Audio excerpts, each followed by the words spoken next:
Hey everyone, Matt with Ozark Overland Adventures here, and I've got an updated Gaia GPS tutorial for you because very recently Gaia has completely updated its interface, which I am in love with. I've found a couple quirks that I'm not particularly fond of, but overall from an appearance and where to find things standpoint, and a functionality standpoint, I think they have done a remarkable job.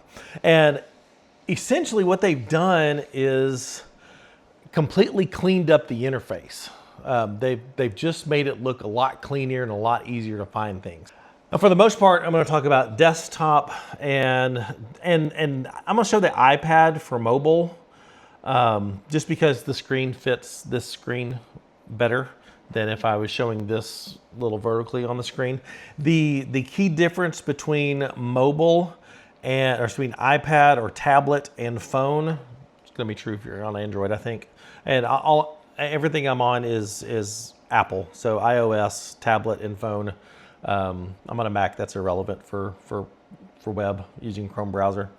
The key difference between tablet and phone is going to be this bottom row of icons here. On the phone, the map, trip, home, saved, settings are always down at the bottom on the phone.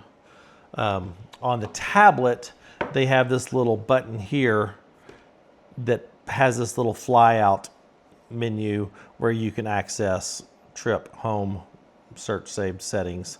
All that stuff is here. The map is always visible. Here, if you click saved, it takes over the whole screen.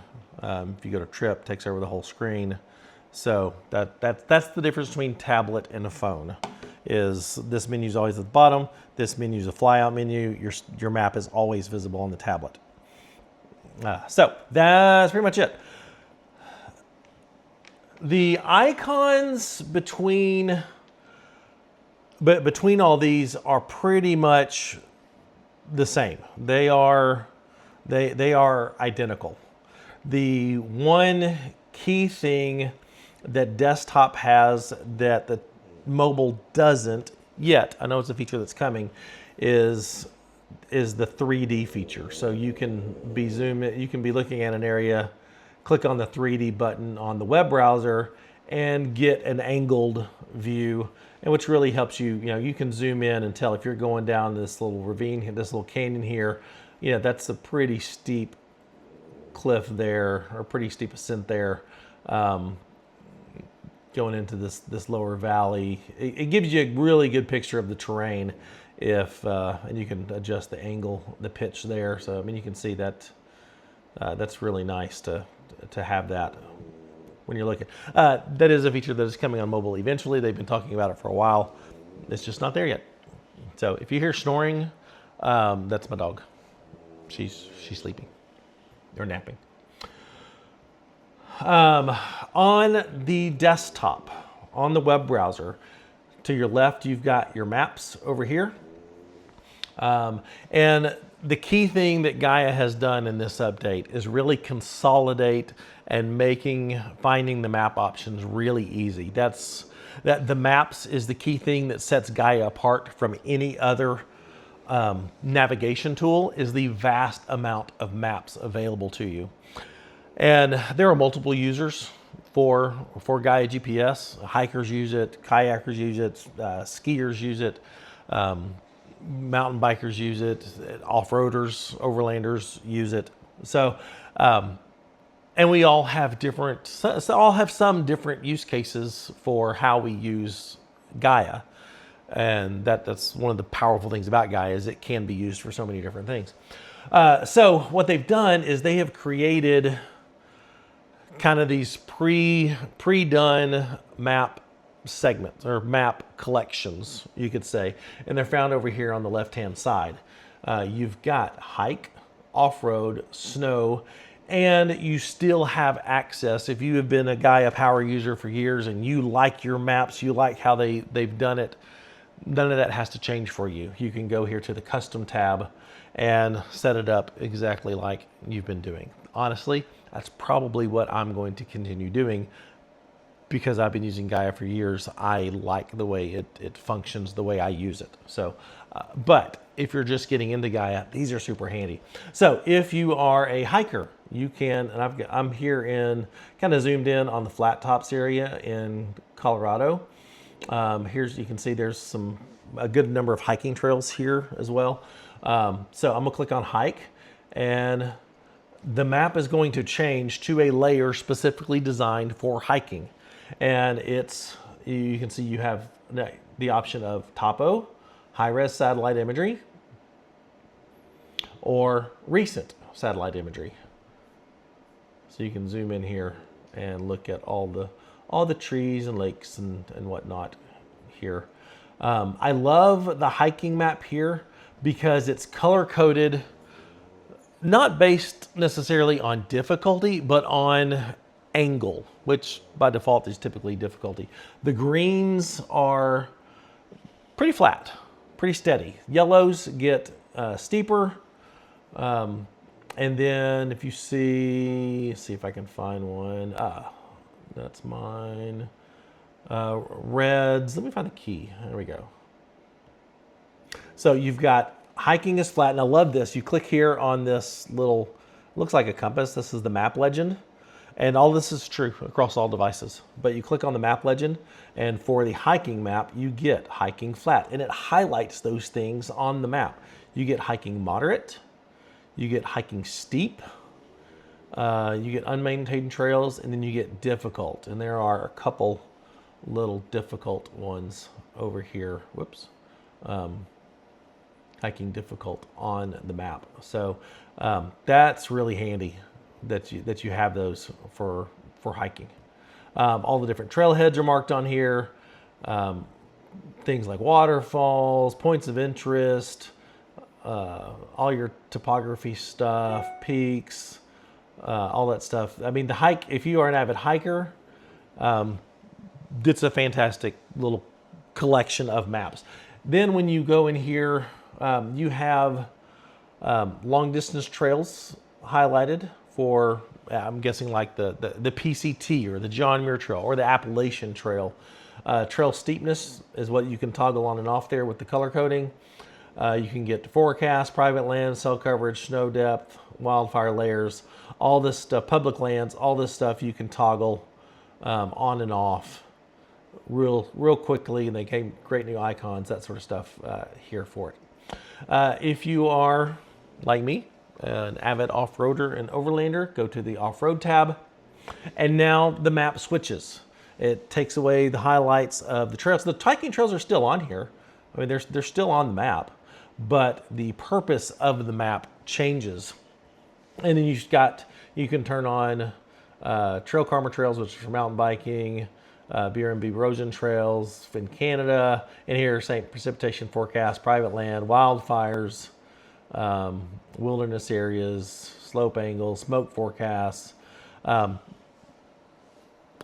lot of the very common used layers when you're out off-roading are right here at your fingertips. So if you need to check on private land, you can just quickly toggle that on and off. If you need to check precipitation forecast or smoke forecast, you want to check for wildfires, all that stuff is there, which is super handy. Then if you are an avid snow skier, let's go someplace else that's got more typical, more snow stuff. Here's Vail and Breckenridge and that sort of stuff. Let's go. So now we go to snow, and now we have. Let's see what our little legend says. Backcountry ski zones are highlighted. Start zones, snowmobile trails, alpine trails over here. Minor roads. So awesome collection there of things for snow. So if you're a backcountry skier, like here's Copper Alpine ski area here. It's got all the ski runs right there. So that's way cool. Actually, go back here to the off-road. I didn't show this. Click on the map legend icon. And so boom, minor road, dirt road, highways, tertiary roads, gravel roads, peaks, campsites, trailheads, alpine huts, amenities, fishing, points of interest or viewpoints. So all this stuff, I love when you highlight over it, it shows up on the map. Like that is super cool. Let's see, does it do it over here? I don't think it doesn't do that on the mobile, which is a bummer. Here on the mobile, you get just a big overview of everything that is there in the maps that you're looking at. So that's a bummer. Oh wait, I don't have, let me do off-road. There we go. Now let me see if it does it. Yep, nope. Still has the same map keys. So that is a web-only feature on that, which is really cool. I think that's really neat. I cannot get this to stay up. There we go. And then if you want to do all the same custom maps that you've done before, click on custom. Now you have a familiar interface like we've had before. And here you've got all your old layers that you've looked at. You can go here to explore the map layer library, search your layers, all the different stuff. So hunting overlays, nautical, historical maps. You've got all these if you're a history buff. Weathers and feature overlay. This is where you can find a ton of cool stuff. Snow forecasts, precipitation forecasts, cell phone layers, motor vehicle use map, light pollution. If you're a photographer or want to be a videographer or just want to camp under a dark sky, the light pollution layer is way cool. But everything here, once you click on custom, everything looks like it used to before. So really handy. They didn't change that. If you're familiar with that, it still works the same, which is awesome that they didn't change that and make people who are power users and used to Gaia, you don't have to change if you don't want to. So that's absolutely fantastic. So all that has been moved over here to the left-hand side. Over here on the right-hand side is where you have your tools to create a waypoint, create a route, create an area, import GPX files or KML files. If you want to print a map, you can do that here. Toggle your 3D, get your map legend, find your location. It's not going to do that on a computer because I don't have GPS on here.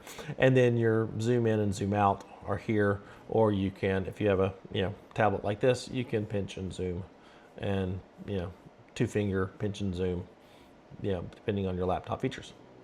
So where did it go? There we go. This is where we were, flat tops. So that's where everything is done on the web browser. Here, pretty much the same thing. You've got where mine says off-road. Click on that. This is where you access your hike presets, your off-road presets, your snow presets, your custom presets, and this is where my layers are. MVUM, tap and hold, drag things around. Normally I have the public land layer active. Where is public? There, public land. I normally have that active too, and drag that around.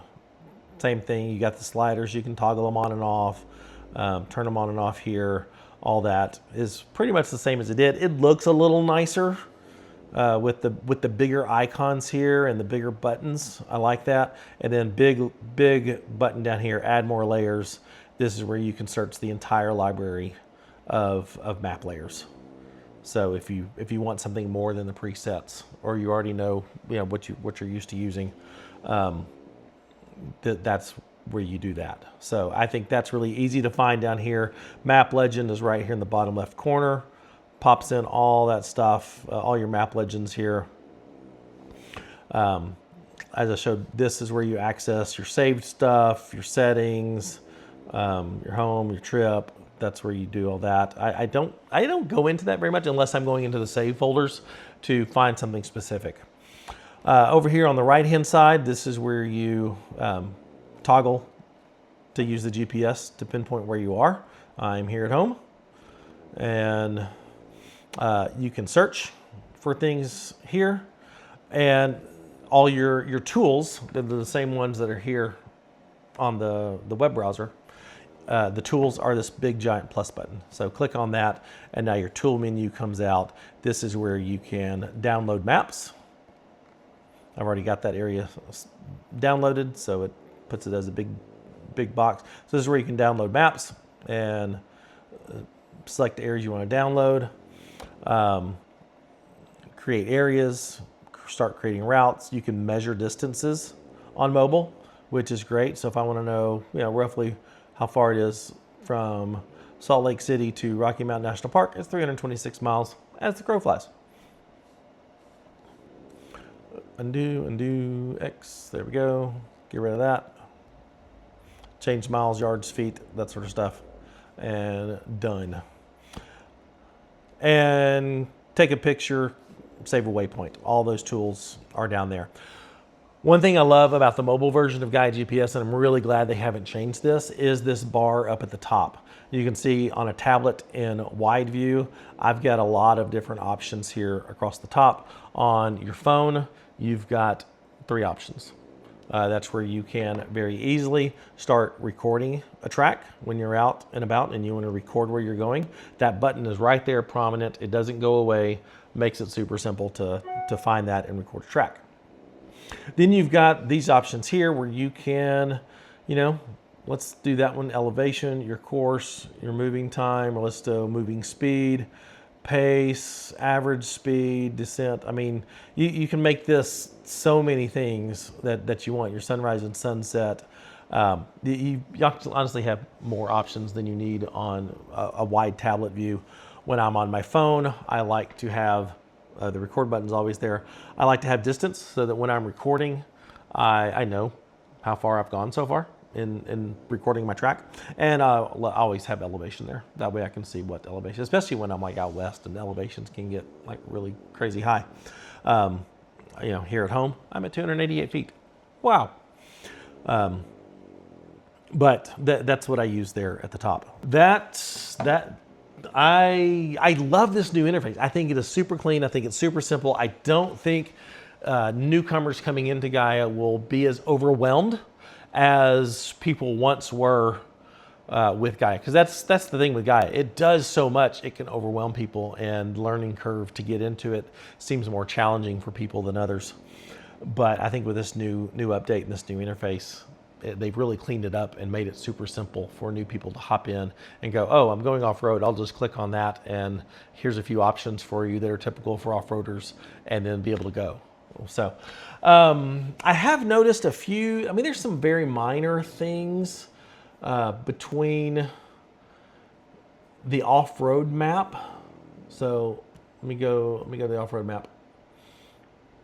The off-road map, the only things that I've really found majorly different between the two, between off-road map, or if we're going to the Gaia Overland map, which is my favorite map that I've ever found on paper or other navigation apps.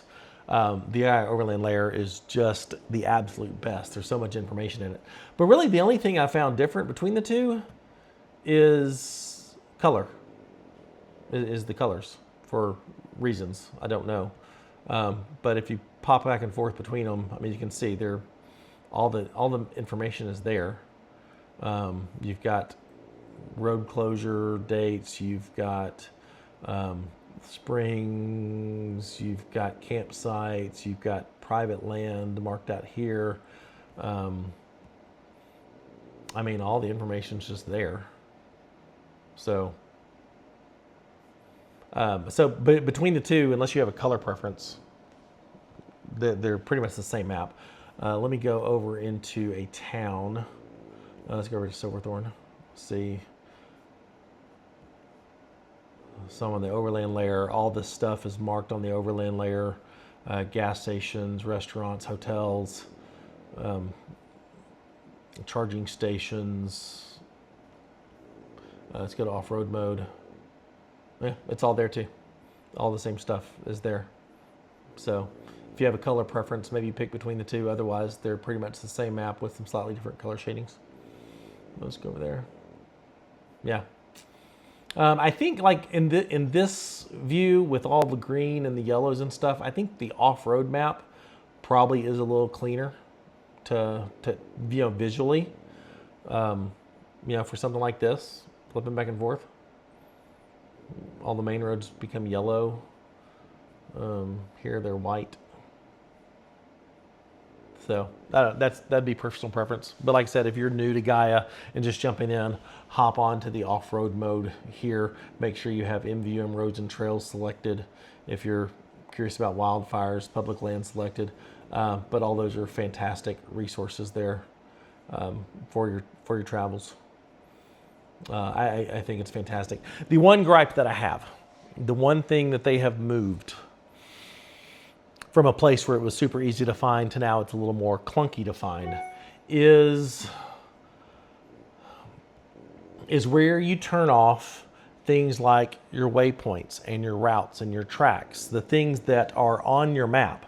So you can see, I mean, I've got a ton of stuff here on my map. Sometimes I don't want to look at that. It used to be up here at the top of my map layers, and it would give you they called overlays, and you could toggle those on and off there.